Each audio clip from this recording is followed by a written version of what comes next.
Hmm.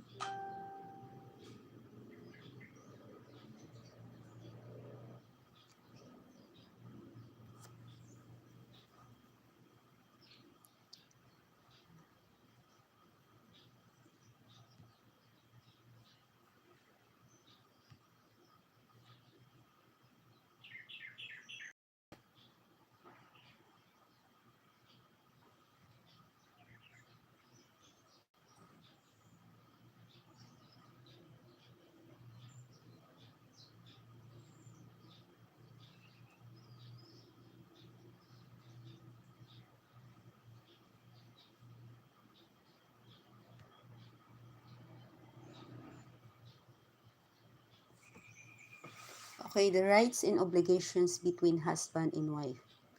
The uh the equal rights, okay? Number 10, rights and obligations between husbands and wife. Okay.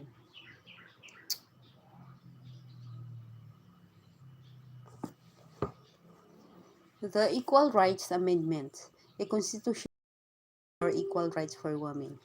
The ERA is proposed constitutional amendment ensuring that rights cannot be denied or limited based on sex. Aims to provide a clear legal foundation for gender equality in areas like employment, education, and political participation. By embedding equality into the Constitution, the ERA strengthens protection against sex-based discrimination and reinforces existing laws, ensuring men and women have equal rights under the law. In RA 10354, the responsible parent in RA 10754, in RA 354, the Responsible Parenthood and Reproductive Health Act of 2012. In Section 2, the Declaration of Policy. The Senate recognizes and guarantees the human rights of all persons, including the rights to equality and non-discrimination of these rights to sustainable human development, the right to health, which includes reproductive health, the right to education and information, the right to education and information. Again, in R 354, the Responsible Parenthood and Reproductive Health Act of 2002, 2012, the Section 2 Declaration of Policy. The state recognizes and guarantees the human rights of all parents, including the right to equality and non-discrimination of these rights. The right to sustainable human development, the right to health, which includes reproductive health, the right to education and information, and the right to choose and make decisions for themselves in accordance with their religious convictions, ethics, cultural beliefs, of 1987 Philippine Constitution. It is the duty of the state to protect and strengthen the family as a basis autonomous social institution and equally protect the life of the mother and the life of the unborn from conception.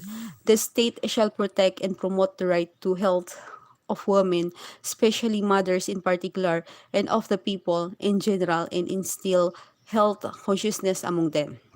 The family is the natural, fundamental unit of society.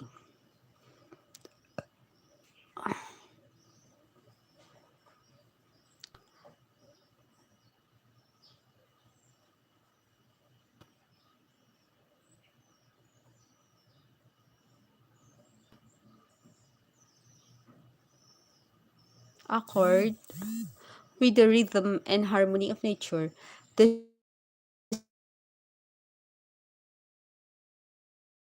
and of the welfare and rights of children,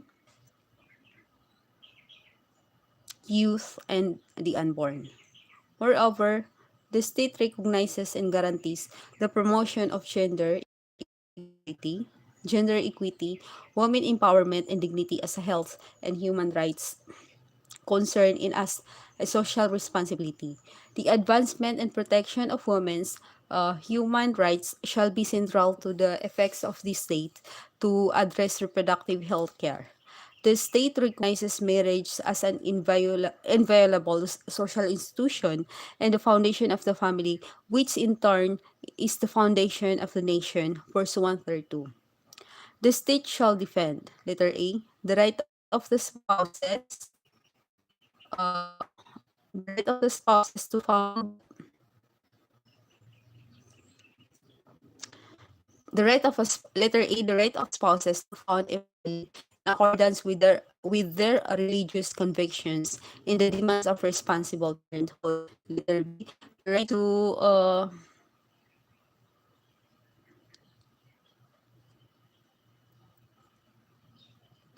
letter B, the right of children to assistance, including proper care and nutrition, and special protection from all forms of neglect, abuse, cruelty, exploitation, and other conditions prejudicial to their development.